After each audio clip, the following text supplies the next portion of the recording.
Hey guys, and welcome back to Let's Play Dark Souls 2 Kita Edition! And we're going to head into the frigid, chilly, arctic, freezing, horrifying, unicorn-laden tundra. But first, we gotta make our way there. So, I'm gonna head into the outer wall. That's where we're gonna start in order to get there, because I need to get the key first, and I'll see you guys momentarily. Alright, let's get going. So, what you're going to notice here going through is that everything has changed now that it's not going to be freezing inside. So, the branch that was out here is gone, I mean, first of all, and see that ladder over there? That's that ladder that I climbed up. I was like trying to like make clumb. I clumbed up that ladder. New English, I invented. So, that was the ladder we couldn't see before. And this is a great shot of the Eleum Loyce Cathedral that the Ivory King built that we can see right there. Yeah, so I should actually have my lore game on decently if it comes to things to talk about, or things to talk about come up, as I have finished now the lore video. There was actually a really great theory that I wish I'd included. Now I'm going to be really mad at myself because I can't remember who sent it to me, and I will put it in the description, the person who sent it to me, because I really absolutely want them to get the credit. Actually, I'm going to also put it right here on the screen, the person who sent me this awesome theory. So, the theory is, and I really wish I'd put it in my video, basically the idea is, if you look at the priestesses, they all, essentially, if you think about, at birth, one of their eyeballs was taken out, so they could wear the eye, which I currently have in my possession, that allows me to see the various items, or things. Oh, shoot. Oh no, I forgot. See these jerk sorceresses. Actually, those aren't sorceresses. Those are the, so these girls are the people who would watch over the priestesses. Right there. That's what they are. They actually watched over the priestesses. They served the priestesses. Anyways, so the eye, the eye of the priestess right there, that kind of got transferred from priestess to priestess as they were born. That would pretty much say that, you know, if you're a priestess, you have to get an eyeball taken out. You can just pluck out one of those eyeballs in order to put another one in. So that would allow you to see everything. And, you know, as I stated in my lore video, if you guys watched it, would essentially, you have to assume now that that's been a long-running tradition. So it's been a while since Eleum Loyce was founded. Now, the theory that this person came up with was that the Lost Sinner was one of these priestesses. And I actually had a second person then comment this theory as well, completely unrelated, comment on my video, this theory, because I hadn't said anything about it yet. That the Lost Sinner could possibly have been a priestess in the past. Alright, so what you'll notice over here is that there was ice before in this area and now it's gone, so let's go ahead and collect the items. So the ice is all cleared up. And keep that in mind for a lot of the treasure chests as well. We also get the retainer staff, which I should look at, and I'll say that before I go on about the priestess. Let's look at the retainer staff. A staff wielded by the retainers in the cathedral city. Long ago, the retainers attended the priestesses, but with them gone, the retainers were left to wander frigid Eleum Loyce without purpose. So, I believe, if I'm not mistaken, that those cloaked girls who were frozen and freezing before, I believe those were the retainers. I'm fairly positive. So, like her right there, I believe that is our retainer. Not the type you put in your mouth, either. So, I'll be here for the next hour, full of terrible jokes like that. So, anyways, when it comes to the priestesses, gotta go this way. When it comes to the priestesses, I was gonna smack, and I'm glad I did it, because that would not have worked out for me. I am totally distracted by the battle going on. Anyways, so the idea was that the Lost Sinner maybe started... Okay, so this was the theory that both of them had come up with, was that the Lost Sinner had actually started the Chaos Flame, and that's why it was existing, the old flame, and this was the Lost Sinner was a priestess who had brought it back to life, and that's why the Chaos Flame now exists, is because, or the old flame now exists, is because of the Lost Sinner, who was a priestess. Okay, so there, they dropped the retainer robe. So I'm actually correct that was a retainer, so that would be the proof right there. Yeah, I was fairly certain that was, because that's who I dressed up with all the retainer stuff. So let's look at the retainer robe. I keep on interrupting myself from this theory. Sorry, I just want to read this stuff as I get it. Long ago, the retainers attended the priestesses, but with them gone, the retainers were left to wander the frigid Eleum Loyce without purpose. So yeah, there you go. More proof that these were retainers who, speaking of priestesses, who watched over the priestesses. So anyways, they came up with the idea that the lost sinner sinned and was a priestess by restarting the old flame, which I think is a really brilliant theory. Absolutely wish I put that in my lore video. But here would be the one caveat to it, or at least that I would add in, is I believe that the priestesses, if you look at the priestess lore, it sounds like they came in order to watch over the flame, presumably after it was already started. So I assume that the flame was already there, as opposed to like the lost sinner or a priestess, you know, getting it going. It was already there. This location right here, we're gonna come back to later. That's where we have our Silver the Hedgehog friend, and by friend I mean the worst enemy in the world. Bone Wheel 2.0, essentially. So my thought on that theory, because I do think it's a really good theory, is that generally I actually totally agree with it. I think it's a great theory. I think it's very plausible, I should say. The one thing I would add to it is that I think if it isn't the Lost Sinner who did it, I would think that it was probably, that was when the Chaos Flame went out of control, or the Old Flame went out of control to the point where the Ivory King had to do something about it. My thought is that that was the Lost Sinner's fault. The Lost Sinner would have been the priestess who was watching over the flame, and then maybe thought they were doing good by restarting it, and then caused all that terror and horror and caused the Ivory King to have to go underneath. So that would be my thought, is that it was if that is the case, the Lost Sinner is a priestess of Eleum Loyce, and that is the case, I think that it was probably the Lost Sinner would be the one who made it powerful again, to the point where the Ivory King had to go down and do something about it, as opposed to just watching over it. So that would be my thoughts on it, but I think it's a really cool theory. Obviously, it's just a theory. What I'd said before about it maybe being like the Princess of Ven, that's still possible, given everything else that I said in my lore video, because that was my theory in my lore video. But, you know, I make amendments to things as we learn new stuff, and I think that this is very plausible, so I wanted to share it with you guys. So, you know, I could be wrong. And if I'm wrong, I think that this is a great alternative theory. Obviously, when I made my Lost Sinner theory, Eleum Loyce didn't exist. That wasn't a thing. And now it does, so we gotta readjust and come up with, see if there's any new theories that we can bring forth. Other thing I feel like an idiot for is not realizing that the Loyce warriors look a lot like the various guardians that are in King Vendrick's service. They look a lot like them, especially the head, Rejun. So that is actually kind of another connection to Loyce. And I'll talk about that more as we actually see another Loyce soldier. And a Rune Sentinel, that's the name of it. I was blanking on it. So they pretty highly resemble a Rune Sentinel. So,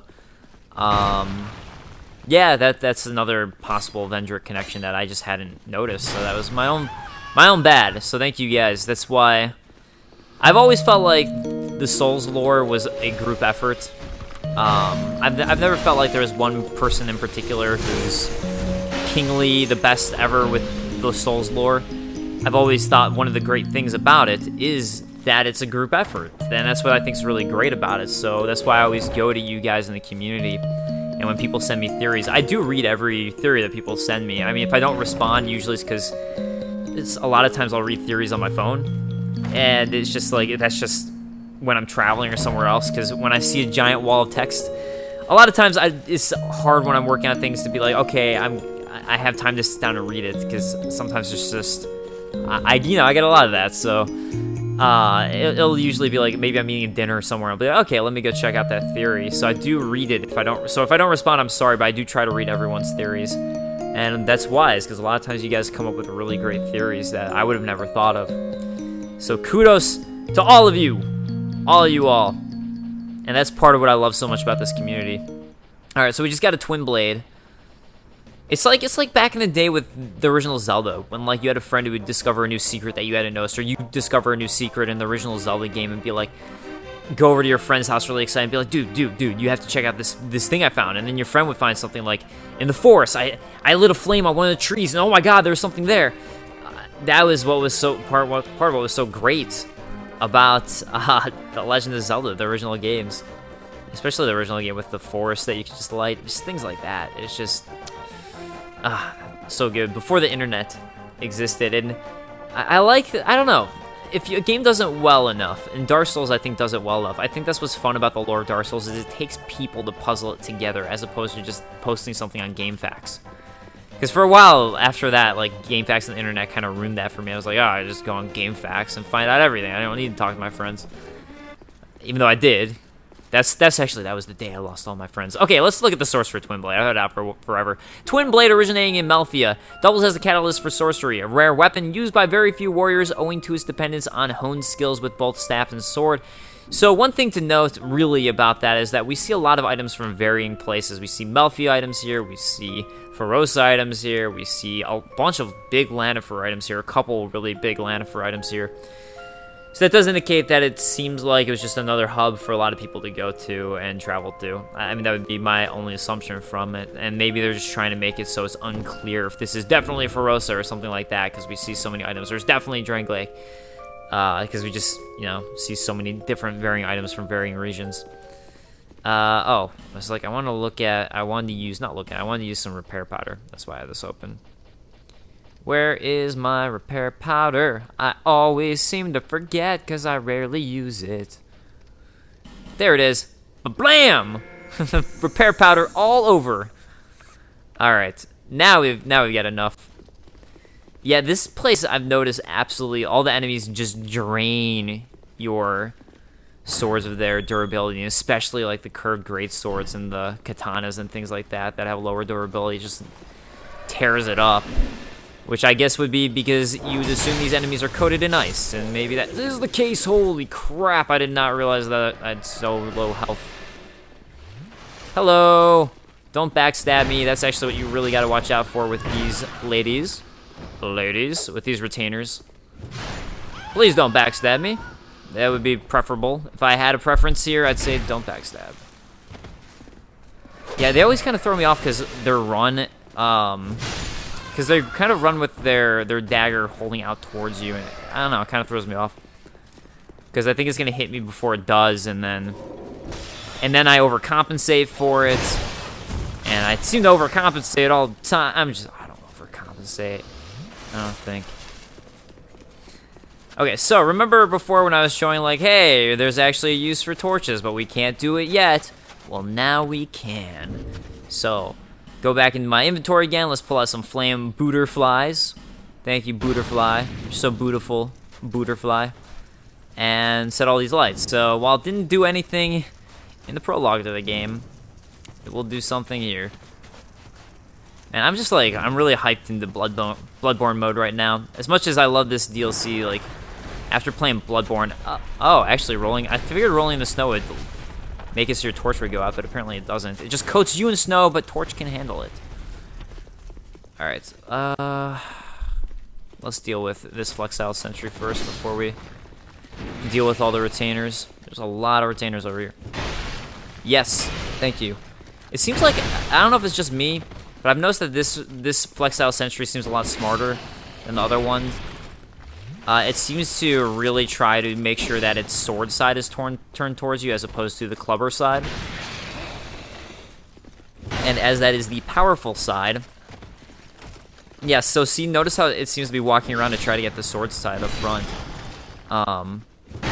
Yeah, it seems like it does that way more so now in this specific location with both of these ones that we're going to find here. I think one more will do it. Oh, shoot. Unless I do that. Goodbye. Just run away. I'm okay with that. Yep, one more was the trick. Alright. I don't know if it really matters which way you go first. Hidden passage is obvious. Hidden passage is obvious. But I literally just finished today editing my let's play, or not let's play, my everything we know so far Bloodborne video, and just putting that video together really hyped me up for Bloodborne. And playing the alpha really hyped me up for Bloodborne, but yeah, that video, doing that, like, I don't know, just when you put everything together like that, it really makes you think about the game a lot more than you already might have been. Shoot, this is not gonna be good. Okay, saved it. Safety. I did not fart though. Just saying safety because I feel safe. Juvenile humor, I do it sometimes. Forgive me. It's an easy joke, it comes to mind, and I make it, because I'm in the middle of 5 retainers trying to kill me at once. 5, count them. 5 dead bodies right there. Actually, there are probably more, because there are 2 more being up here. And we get the Bone Fist. Yeah, a lot of people love the moveset of this one, so let's go ahead and pop this up. Actually, let's put it right here. Where is the Bone Fist? Actually, don't usually use fist. Let's just equip the ladle instead. It's pretty comparable to the Bone Fist. I'm just kidding. I'm trolling you guys. Here it is. All right, Bone Fist. And let's go ahead and check out that moveset. So, get uppercuts. Actually, it's two-handed. And it's stomp attack. It's like Haiichi. A lot of people like to compare it to Haiichi, especially with that stomp attack. Haiichi from Tekken. R2 is going to be... Yeah, actually, that's very Haiichi, that one. I've never... So, if it's not obvious, my audio cut out, so I'm gonna have to do the rest post-audio because I didn't get a warning like I usually do. But yeah, anyways, this is a great martial arts moveset, so I really enjoy it. I think it's really cool. And yeah, so I'm gonna do my best to do post-audio. I guess this will be a learning factor for me. But Bone Fist, bone that is bound to the fist, used in enhanced hand-to-hand combat, salvaged from a malformed creature, enables one to fight with inhuman strength as if the very spirit of the bone's malicious owner has taken control. Yeah, so anyways, right now I'm kind of debating, or I was debating if I should just equip it or not, and ended up deciding to just do it in my empty slot. But yeah, like, I don't usually like doing post-audio. Oh, okay, so we got a couple of human effigies off of this guy, which is nice. The reason I don't like doing post-audio isn't because it's more work, but just because I like the reactionary style commentary of when I'm actually playing the game, which, unfortunately, I'm not going to be able to really give you guys here for the next part, because GarageBand failed to tell me that it had stopped working, and usually it tells me and gives me a warning that it stopped recording my audio, or something pops up and it didn't. So, I'm going to do my best, so sorry if I'm not, if it's not as good, but... It's a good practice round, right? You guys are experiencing that. So, one thing that I ended up actually getting that I can talk about is Bandai Namco is kind enough to provide me with a copy of Lords of the Fallen. Presumably granted that I talk about the game, but I like being transparent with you guys. I don't think there's any reason not to be. So... Basically, just so people know, as far as that's concerned, I wasn't given any details or anything I had to sign with it. It was pretty much just under the presumption that I would talk about it. But, okay, so here we're going to get the Garrison Ward key. So again, the Garrison Ward key is what we need to actually go to the Frigid Outskirts. And if we go ahead and take a look at that, it's going to tell us it opens the Garrison Ward of Eleum Loyce. The Garrison Ward was built to confine chaos, and Eleum Knights remain there today, waiting for someone to lead the advance on the Swollen Flame, faithful to the King's final orders. Yes, that Swollen Flame being the old Chaos Flame. It's swollen because it's been working out a lot. Now, hit up the gym. It's all swolled up, that Chaos Flame. Got all swole. So, yeah, anyways, what I was talking about with Lords of the Fallen was that, when I get things like this, at least currently, I don't receive any monetary or any money for it, and... At least with Lords of the Fallen, I was given nothing that I had to sign at all. It was just kind of the assumptions like, hey, can I get a copy of Lords of the Fallen so I can talk about it on my channel? So as far as like positive, negative stuff, anything like that, I don't think it really matters. I didn't, like I said, I had to sign nothing for it, but I like being transparent with you guys about this type of stuff. I kind of decided to try and get a copy of it because people have been asking me a lot about Lords of the Fallen and what my thoughts were, and honestly, my initial impressions from E3, because I played it for 10 minutes at E3, were just that it was okay. I didn't have any really positive things to say about it, or any really negative things. It was just, yeah, it's okay. Like, it wasn't a game that I thought, wow, I really want to get this game. It was just a game that I thought, alright, this is okay. It didn't seem offensively bad or fantastic, and But I wanted to be able to give you guys a more informed opinion about it, so I just ended up downloading that yesterday, and I haven't had a chance to play it yet, as I just put out my Bloodborne video, and I was really busy working on everything we know so far about Bloodborne video. But that is something I'm working on, or that I'm going to be playing and working on, so I can... Hey, got me with that backstab. That's actually what I always worry about with them. What you really got to worry about the retainers is them backstabbing you. That's definitely the biggest thing with them. Like, they don't hurt you for very much, so I think it's better just to face them head on and deal with the fact that they might end up stabbing you, just so you don't have to worry about possibly getting backstabbed. Let's see, I just got hit by the retainer right there. Took off a little bit of health, but it wasn't too bad. It's nothing compared to a backstab, obviously. So if you have to choose between running away and possibly getting backstabbed or just dealing with it, I say just face them head on when it comes to those retainers.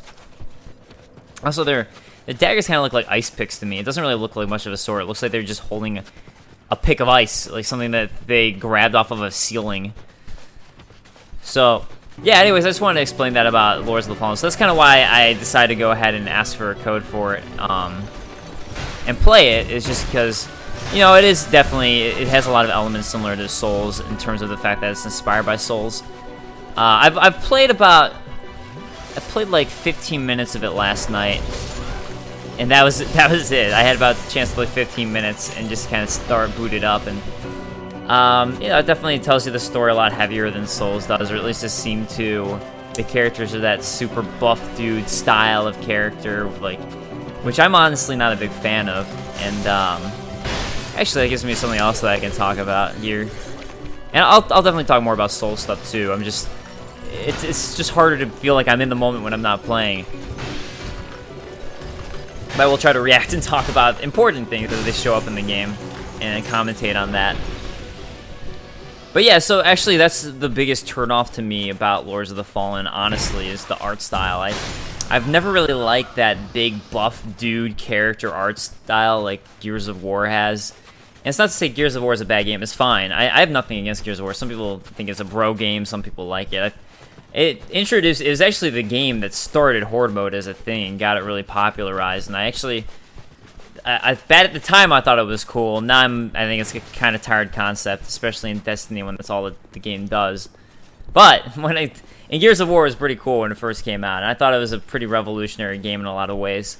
So I have nothing against the game, but I don't like that art style, and that's something that for Lords of the Fallen really didn't click for me, is that art style, that character's got tattoos on his head, he looks like super buff prisoner dude, which actually turns out he is a prisoner, so there's some basic lore for you. He was a prisoner, was broken out.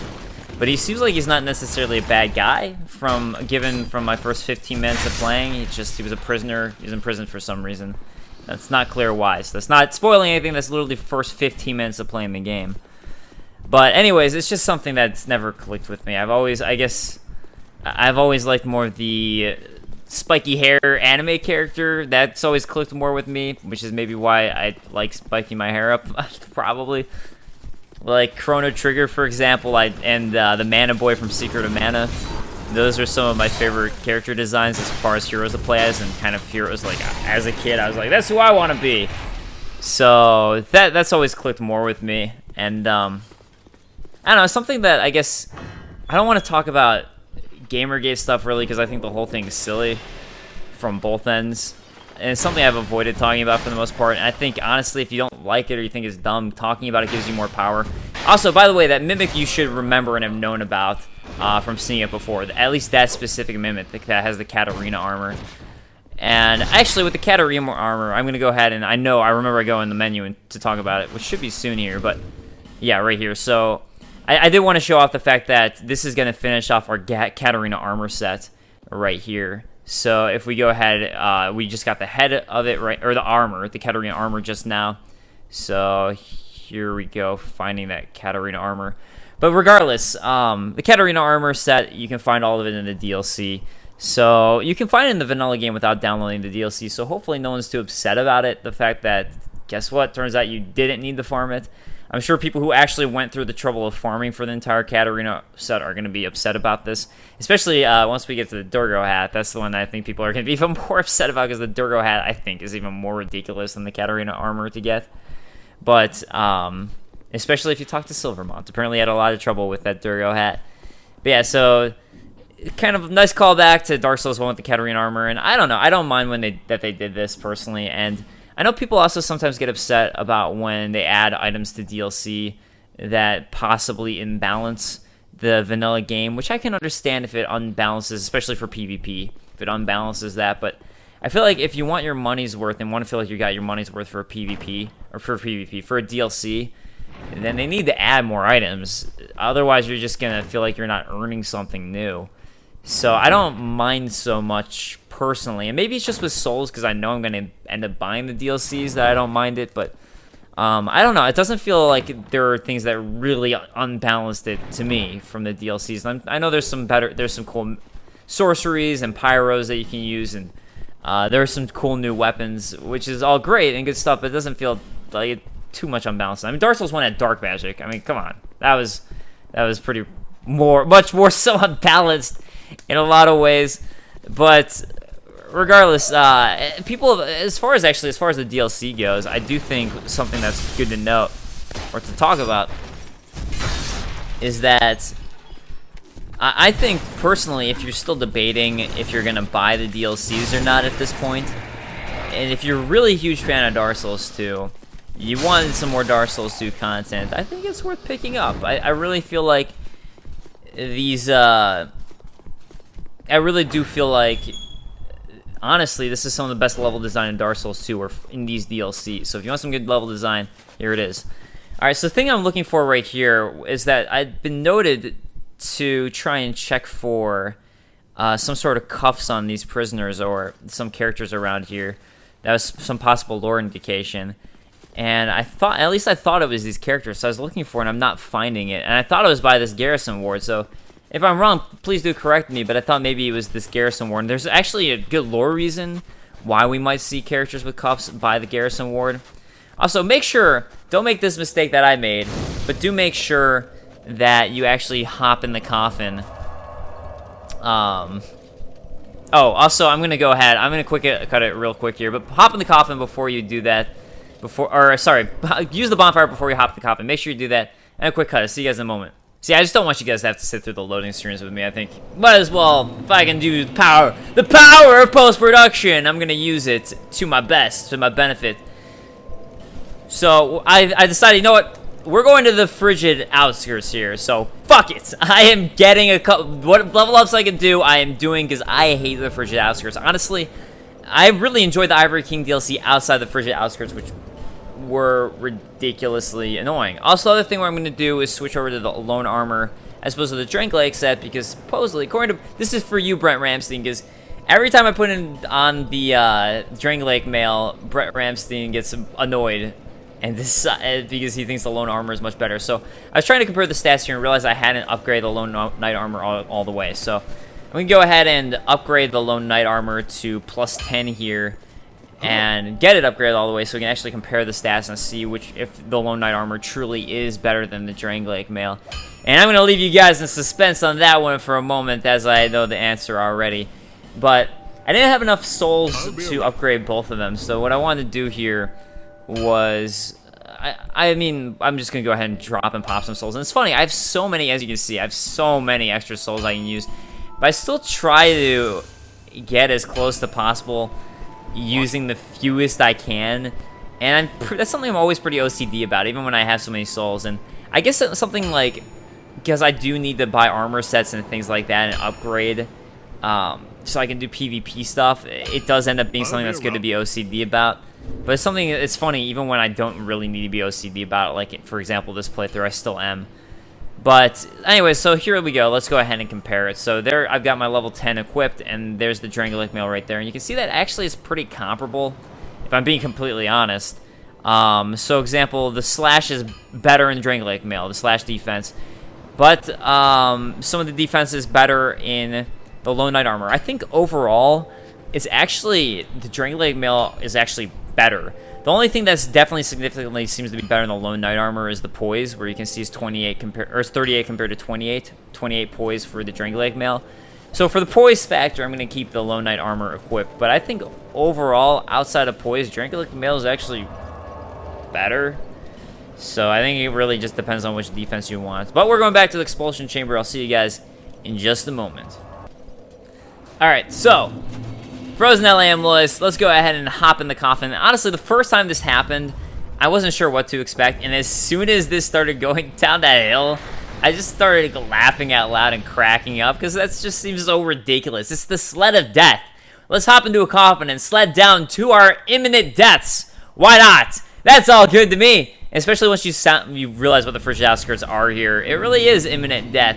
And, oh wow, I'm actually looking at what you guys are seeing on the screen. It was a little bit darker for me on the TV, and you really can't see absolutely anything for you guys, so I am sorry about that. I didn't realize just how terrible this was going to look for you guys, but you know what? That's just how the Frigid Outskirts are. Let's be purely honest, and we've just got these damn unicorns attacking out of nowhere, which, by the way, I feel like, I wonder, it'd be funny to me if these unicorns here were actually a statement by From Software trying to say something about bronies. I got nothing positive or negative to say about bronies. I don't care either way. Alright, so the direction I'm going to head here is there's fortresses to the left, and I'm heading straight to the wall, which is at a diagonal angle. And that's where I'm heading to because, I mean, honestly, on my TV, I can't see anything either at this point and where I'm heading. As anyone who's played this knows, you just see these damn unicorns ramming into you from the distance.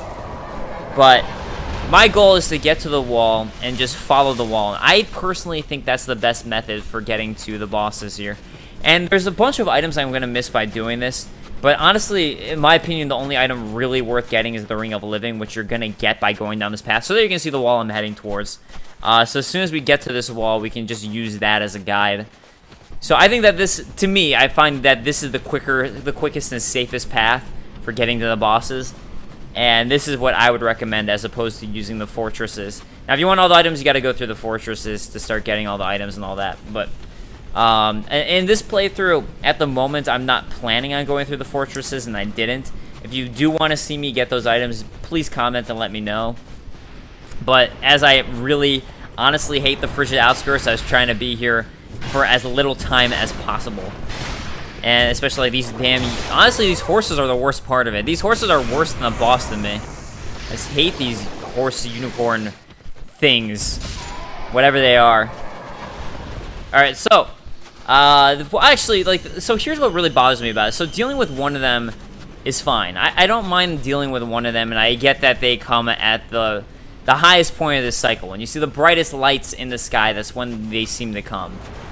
And okay, it's annoying, but I can deal with that. So here you have, it's the brightest time one of them came. But what starts to bug me out is that there always seems to be a point where two of them decide to come, and I can't really tell where one of them is. And it might be a point where, like, once you're near, it always seems to be once you're the closest to the end, or for the most part, a lot of it times it seems to be when you're the nearest to the end. Somehow it spawns two instead of one. And that's what drives me crazy, is not being able to tell when it's going to spawn two instead of one. And just even when it does spawn two instead of one, that just seems incredibly unfair, because one of them alone is difficult to deal with. But two of them, when it's already hard to deal with this area, it's just ridiculous. It's a pain, and it's so hard to deal with. But as we're traveling through here, I guess, since I was talking about the whole gamer game, I'll say part of my opinion on it really quickly, even though I don't want to talk too much about it, because if you want it to go away, the main point is stop talking about it. Especially all those journalist websites who keep on complaining about Gamersgate. Stop talking about it on your website. Seriously. It's so stupid that you're bringing more attention to it and then saying, it's really dumb. People need to stop talking about it, and you have an article about that. And it's just like, well, you're bringing more attention to it again. Congratulations. Anyways, my thoughts on it are that I think the entire thing is stupid. It's basically, to me, at this point, just a battle of extremists on both sides. And I'm saying both sides, not just one side. Both sides, personally, I find to be extremists. And either extreme feminists on one side or extremist, and I'm not talking about just normal feminists, I'm talking about extremists. Or extremist, oh, so here you go, two of these guys attacking me at once. That's why I'm talking about this shady stuff, is because it puts me in a bad mood when there's two horses, even when it's post-commentary. So I decided at this point, fuck it, I'm just running for it. I did not care. I do not care, and we're going to pick up the Ring of the Living because I'm probably going to die, just so I don't have to worry about picking up later. I don't know how I survived and got away from that lightning bolt, and we're just going to run for it and go to the bridge. So, oh god, one of them right behind me, and I wasn't sure if they followed you under the bridge, because I've actually never had just decided to run away like this before from them. But given that we're seeing... Oh, there we go. Got hit on him. Oh, actually, we're not seeing bloodstains. Later on, oh, wait. Is there... No, it's not bloodstain. But anyways, I wasn't sure. It turns out they do follow you. So, there's the answer right there. So, you got a friend behind me right there. So, I got the heal in. It seemed like only one of them followed me, so I'm going to be okay. Anyways, real quick to say why I'm not going to say anything more about Gamersgate is at this point, like I said, I think it's just a battle of extremists. So, it's basically like on one side you've got the extremist feminists who I personally disagree with, and then on the other side you got the extremists who are sending like death threats and things like that, which is also I don't agree with, and that's just insane. So I think both sides is an incredibly tainted argument. No matter which way you look at it, I think it's worthless to talk about, and I think the whole thing's a joke. Honestly, it's not going to even affect game development really. So, I mean, journalism, it's maybe, but anyways. Not worth talking about any more than that. I just think it's two extremists battling it out. So, here we have Lud the King's Pet, and we've got the other King's Pet. So, if you thought Ava was bad, and you thought that was a difficult boss fight, guess what? Not only do you have to get through the Frigid Outskirts, but you got two of these guys that you have to deal with, not just one. So, have fun with that. That's basically what the game gave you. So that is just another thing. That when I first got to this boss fight, you know, people would joke with me like, oh, you're going to have fun with the boss. I was like, oh, I'm curious to see what it's going to be. I didn't think it was going to be this. So from all of my times fighting these bosses, it seems like it's once you get Lud to about 3/4 of the health, and there you have it right there. That's when Zallen comes down at that 3/4 point. So this is typically when I start to panic a little bit and try to deal with both of them. Also, the other thing that I missed talking about was that I never use Elizabeth mushrooms because I just guess I don't care. This is the only boss fight I've ever decided that it's worth using Elizabeth mushrooms for. A lot of it because I really don't want to ever have to deal with going through the Frigid Outskirts, and I want to do it as few times as possible. So I'm like, I'm just going to use Elizabeth mushrooms for this boss. I don't care. Elizabeth mushrooms are different. Oh, there you have it.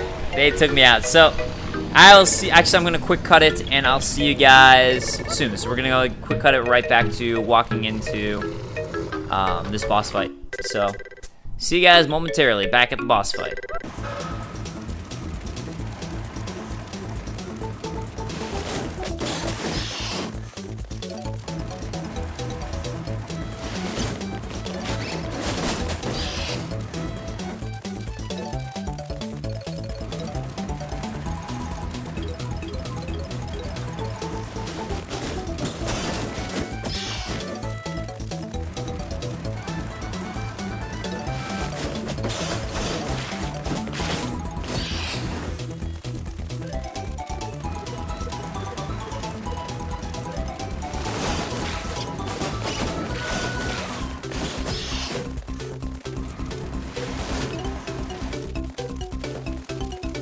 Alright, decided to start here as I'm just rolled down just now. It's basically because the reason I wanted to do it is to show that there's all these bloodstains on the bridge. So this was kind of what indicated to me that people have died trying to run away in this manner from the various horses. Horses of the apocalypse that these things are. So that is why I wanted to start it back at this area. But yeah, so what I was going to say and get at as we start this boss fight again is the difference between the Elizabeth mushrooms and the life gems. So something I didn't know about life gems until you guys pointed out to me recently, and I just never realized, was that the life gems stop working as soon as you reach max health. Their effects just stop. Elizabeth mushroom, on the other hand, doesn't. The Elizabeth mushroom will continue healing you even after you've reached full health. So that's one of the huge benefits of the Elizabeth mushroom, and that's why they're so rare. So that also the effect is just lasts much longer than the life gems as well. On top of that, so it's really long-lasting effect for the slow heal, and even once you've reached max health, it will continue doing it. So even if you get hit, you'll still be getting healed by it. So all right, we got Lud pretty close to being dead here, and luckily Zallen didn't attack us right away. But we want to get away from both of those strikes, and now we got panic mode as they both start coming for me. And again, this is where it would have been nice to have an Elizabeth mushroom, because at least I'd be getting healed. Luckily, they were both nice and gave me an opportunity to heal. And I'm going to try... Oh, I was like, I'm going to try right here to attack Lud for both of its health and get both strikes in. But I accidentally And I'm gonna quit my items. So, alright, there we go. Lud is taken care of, and we've only got Zallen left. So at this point, this is usually when I feel pretty confident and good. And he's just taking Elizabeth Mushroom for safety purposes while I've got time. Because might as well, even though I've got full health, just be safe. So there you can see, I got hurt. Elizabeth Mushroom still hurting me, or healing me, I should say. Not hurting me. And I'm gonna tackle Zallen a little bit safer here and only attack him once per opportunity, as opposed to where I was doing Lud twice. And a lot of the reason I was doing that with Lud really was just for the sake of trying to get him out of the way as quickly as possible, so I could only have to deal with Zallen on his own. So I feel like the safest way usually to take out Zallen in general is to just, even when he's going to get to this point where he's going to heal himself and basically use Aiden Elizabeth Mushroom. Also, he hurts you for a huge amount. Like, 2 of his strikes will kill you. So that's where you got to be careful. So even though I ran away a little bit there, a lot of it to me, even once he starts using his own version of Elizabeth Mushroom, is to just so actually that's what he's gonna do right here. He's gonna go run away here, basically use what I call his version of Elizabeth Mushroom, and start healing his health. Also, it's going to make him have a much higher defense. So even though he does this, and when he first did this, I didn't realize it was a limited time. I was like, oh no! It only lasts for a limited time, but I still feel, so you could try to just run away if you wanted to.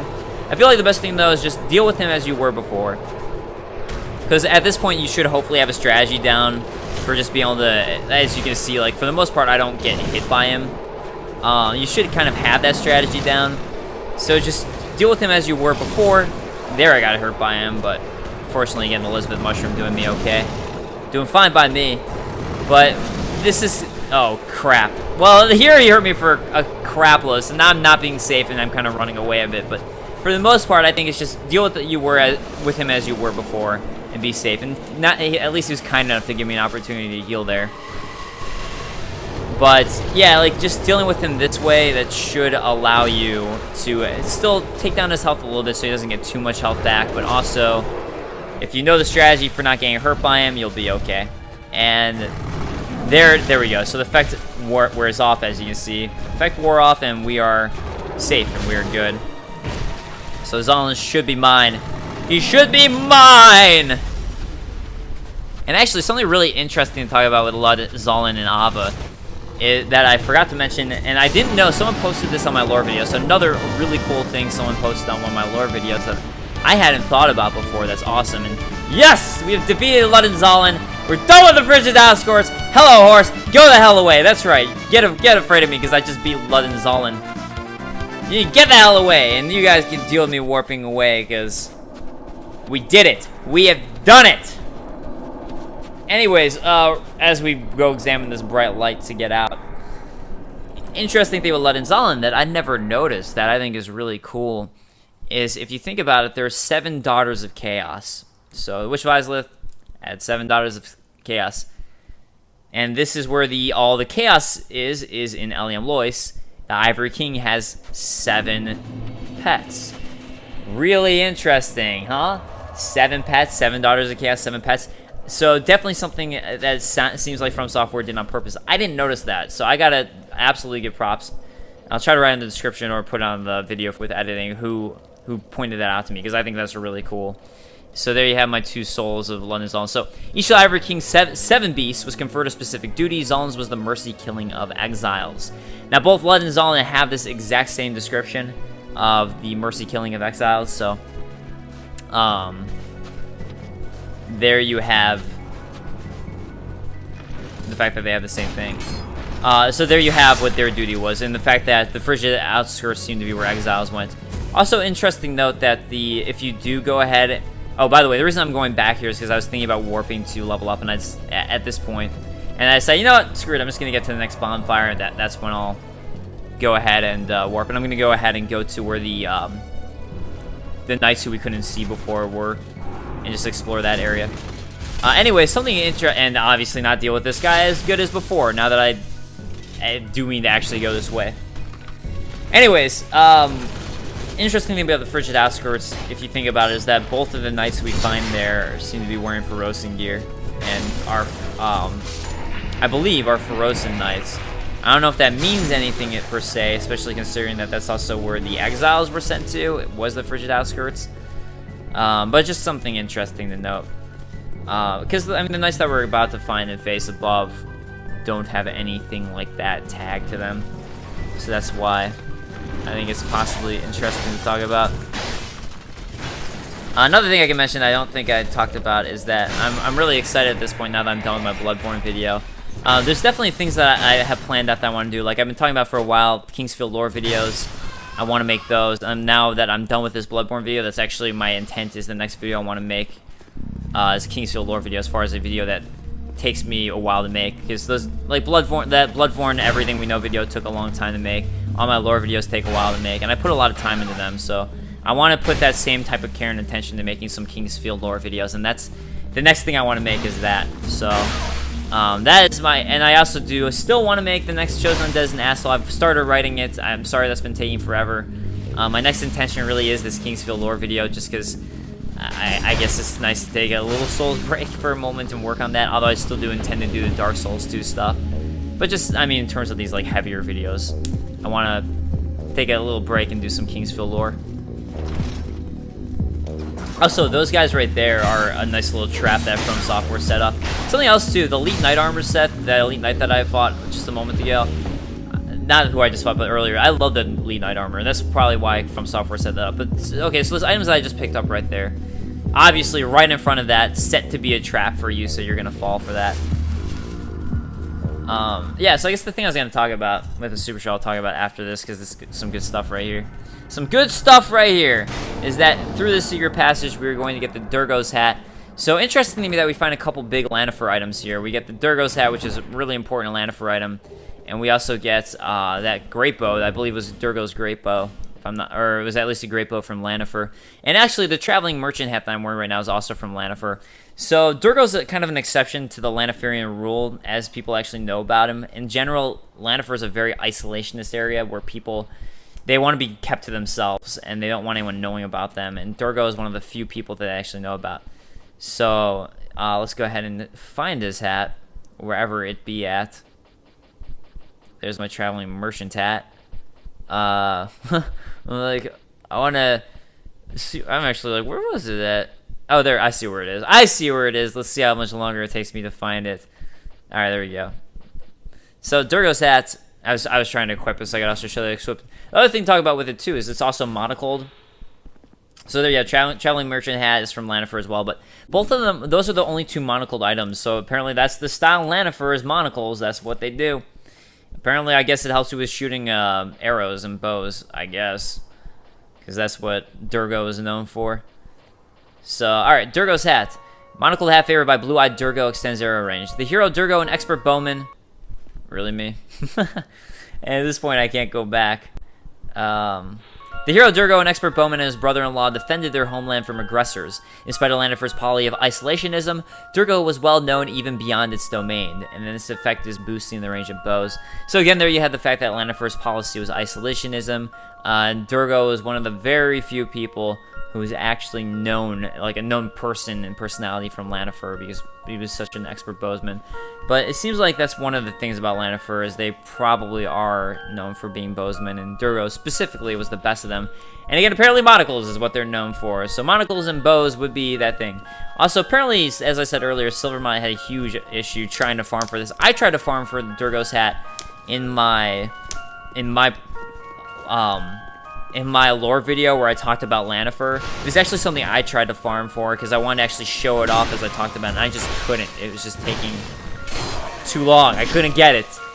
So I ended up just deciding, fuck it, I'm just going to talk about the description and not actually show it off, which sucked because I really like showing that stuff off when I can.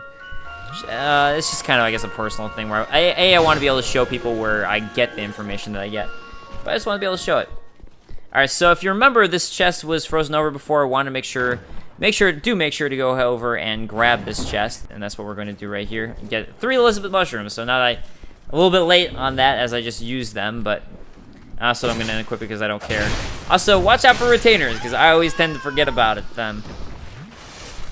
So yeah, anyways, what I was saying with the super shows before, and also, I guess the Chosen Undead is an asshole. I really do want to make that second Chosen Undead as an asshole. And I know I keep on saying that at this point it's been almost a year, which I was thinking about. I'm like, I'm sorry about that. Something really cool here too, by the way, I guess before, again, so many things to talk about. Something really cool here is if you actually look, you can see the town in the distance, which is an awesome detail. Actually, a little church in the distance there that we can't get to. And once I get closer, I'll show that off, that church area off too. But I use those shots for my lore video. Another cool thing is, see that wall there that we can see wrapping all the way around? I think that's a really nice detail, that you can actually see that. And the fact that this really is an isolated colony here, Eleum Loyce, by itself, where you have the giant wall wrapping around it, and then the rest of it is mountains. So it's either mountain or wall that's completely blocking it in, so it really is completely isolated by itself. So the fact that they went ahead and detailed that and have it so you can see that, I think is a great point. So here we're going to get Priest Chime +8 as we go to this new area. And now, I think I got a little time to talk about the Super Show thing, even though I know Dark Souls time, but still just, the reason I want to talk about it is because we're just in this frigid Arctic area, and something about the Super Show I'm just excited about is now I got a little more time again to get back into working on it. And I'm always excited to play Super Mario Sunshine, which is, for those of you who don't watch the Super Shows, that's my next one, is Mario Sunshine. And the reason why is Mario Sunshine, A, it's my favorite 3D Mario game, but B, the other reason I'm really excited to get back into it is just because I absolutely love the tropical setting of it. It's just something that it's a game that just makes me happy. And there's not that many, I don't know, if something can make you happy like that, where you can just pop in a game, play it, and just be happy, I think that's a worthwhile thing, no matter what reviews it gets or ratings. So it doesn't matter how I feel about a game you love. If there's a game you love and it just makes you happy to play it, that there's something good to be said about that. So for me, Mario Sunshine is a game where if I'm in a bad mood, it just makes me happy. There we have more Elizabeth Mushrooms. I was the end trying to tell you that you're probably going to want that for that Zallen Lud fight, even though I got these after the fact. So yeah, as far as my progress is with that, I'm still in the middle of the point where I'm playing. Oh, alright, I wanted to show off where we actually were here. I'm still, well, let's deal with this guy and show off where we're at. So this was actually a shortcut that I just opened up that's over by the Frigid Outskirts. So that, if you were wondering where that locked door is, now you can open it up. This is that shortcut here. Also, speaking of shortcuts, something you guys were telling me is I was wondering and pondering about that shortcut that could get you past Ava. That seemed like might be possible, and apparently is completely blocked off with ice, and that actually isn't something you can do. You can't skip Ava. So thank you guys for telling me that. I didn't know that. I appreciate you guys for dropping that knowledge on me, so thank you so much. So yeah, anyways, especially playing Eleum Loyce in this frigid area. I'm from Chicago, and I really do love Four Seasons, and I think winter's really cool. I got nothing against Chicago, but I'm living in LA right now, and I really love Los Angeles, and part of the reason why is because it's got a bit more of a tropical vibe too. It's not like Hawaii tropical, but I think part of the reason I love tropical settings is because of games like Mario Sunshine, where I just instantly kind of fell in love with that setting. So I got the Golem Lance from this guy right here. So let's go ahead and read that information from him, because I don't believe I picked it up from any other character, and well, I didn't. So this is gonna be my first Rampart Golem Lance. So the Rampart Golem Lance is, it is me. Please pop up the item description. Don't know what I was talking about here. As I'm running around, not even pulling it up. See, this is the problem with my post-commentary stuff, is I don't know exactly what I'm gonna do on screen. Well, apparently we know that it has... Okay, it's wielded by Rampart Golems. The Golems, granted life by the Ivory King. The Golems were charged with the containment of the creatures that cast within the boundaries of the wall. When the doors of Eleum Loyce were flung open, the place turned frigid and lifeless, but the Golems remained dutifully on guard. A couple things that we get here that are pretty interesting. One being that when the doors of Eleum Loyce were flung open, the place turned frigid and lifeless. And I think that's actually something interesting that I've been wondering about. The other huge thing here is that the Rampart Golems were granted life by the Ivory King. So just another king apparently putting a life into some sort of golem creature just seems to be a running theme here. Regardless, the fact that the Eleum Loyce, when the doors were flung open and it turned frigid and lifeless, I think that's to me what indicated that apparently it's possibly something that they used to contain the chaos probably after the Ivory King left, and that's why there's that crack open in the door at the beginning there, is I think that they did that on purpose, and it was probably Alsana's doing, opening that door and cracking it open. Even though, yes, she does have the Chaos Flame locked away with that giant block of ice.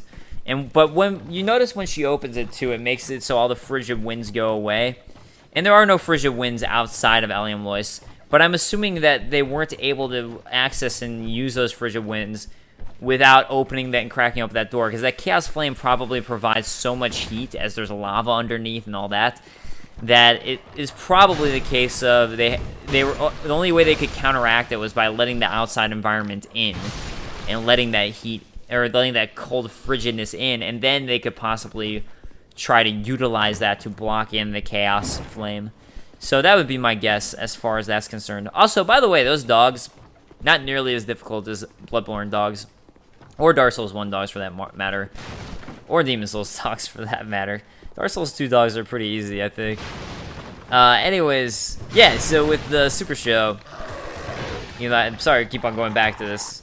I guess I don't need to apologize as much as I'm just going to go back to it. So, the reason, as far as the Super Show is concerned, yeah, I'm really excited about it because it's a game that just makes me so happy to play. And as far as my process with those go, I'm still kind of in the beginning process of playing through it again. I capture all the footage of the game I'm playing, so I'm capturing all the footage, taking notes, coming up with concepts, writing down timestamps of where everything happens, so it's easier for me to edit when I come to editing it. And that's kind of the process I'm in with it. So I'm still in the process where I'm replaying the game and coming up with ideas. And I've already started, don't get me wrong, but I'm still in the middle of it as all these things have taken a while.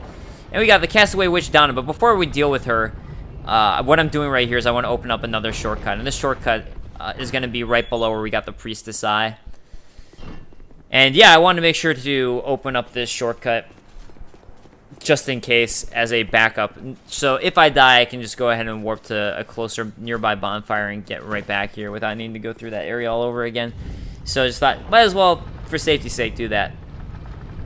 And anyways, yeah, it's just nice for me to go, I guess, after playing Eleum Loyce, where it's all frigid and cold, to go back to this tropical setting. And I visited LA once when I was a kid, or actually I visited it a couple times before I moved here. And every time I visited LA, I absolutely fell in love with the city, and I really loved it.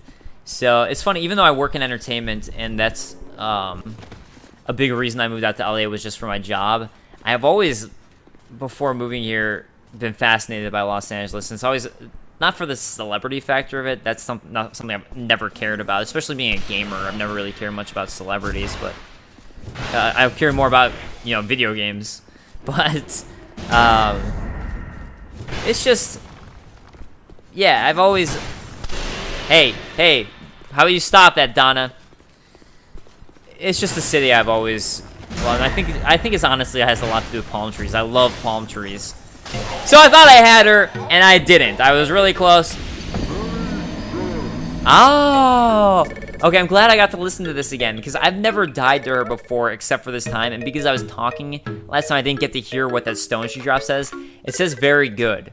It's very good. So just another funny NPC thing that they did here, which is pretty great. So once again, I'm going to go ahead and fast forward, and I will see you guys in a moment, so you don't have to watch me doing all this. Alright guys, I am back, and time to fitch this Chaos Witch, this Chaos Fitch Donna, or I guess Castaway, excuse me. Castaway Fitch Donna. You're just a big Fitch, Donna. We're gonna go ahead and fight her. So, my strategy typically with casters, and I guess I'm giving you guys some heads up on PvP strats, or my PvP strats, is I like to get really close to casters and get up in their face.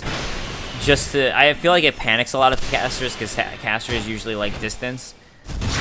It's from what I've noticed, and I got that nice backstab in. But yeah, I like to just get in their face as much as I possibly can, just to panic them. And I thought that was gonna kill her right there, and I keep on missing, so doing a terrible job. Almost just died again to her. And again, I've never died to her before. Actually, something I'm really glad about to note that I didn't note before is I'm really happy that it only took me 2 tries to both get through the Frigid Outskirts and beat. There we go. Gotcha, Donna. Gotcha. It only took me 2 tries to deal with Zallen and Lud, which I'm really glad about, because I really do not like the Frigid Outskirts. It took me many more tries my first time through to get through. Just to even get through in the first place took me a huge amount of time. And then by the stream, I kind of had to figure it out because I actually streamed this out on my stream, the Ivory King DLC, but it still took me longer and many more tries to just get to them. So here we have the Loyce Knight, and we're going to go ahead and get the Loyce Knight summoned back. I actually personally haven't done a back and forth comparison between the Loyce Knight and the Knight that's in Drangleic Castle. So that's something that I really actually should have done before doing this audio recording again, just so I could look at them back and forth and compare them. But it's something that apparently they look pretty similar. It's something that people were telling me is another connection to Drangleic Castle. I didn't put the 2 and 2 together, honestly, but you guys might be right on that, as I thought about it, because they both do have those big helmets. So I do want to do a back and forth comparison of the two, and you could absolutely be correct that they are the same. But I think if anything, it's just something where it's similar but not quite the same. But I need to look back on that. So excuse me for not having the absence. So I'm gonna go ahead, work back to Majula, level up. See you guys in a moment. So I was saying before, for me, the fact that I only had to do one try for Zallen Lud, happy days. Or 2 tries for Zallen Lud, not 1. Happy days. So much better. Yeah, I didn't have to go to the Frigid Outskirts too much. I was worried I was going to have to keep on going through and quick cutting, and it'd take me forever, but fortunately it didn't. Alright, so we're going to do this big level up, and that's going to wrap it up for me. So thank you guys so much for joining me this week. As always, I really do appreciate it, and I hope you guys enjoyed. So I will see you guys next time for more Ivory King. We'll hopefully go fight him. Probably not going to farm Loyce souls, as that's just, it literally took me 2 full days of playing just for my lore video. Probably not going to do that, but we can finish up Ivory King next week, presumably, then head over to Vendrick, do everything with Vendrick, get his gift, blessing, and that's wrap me up. Alright, see you guys later. Peace.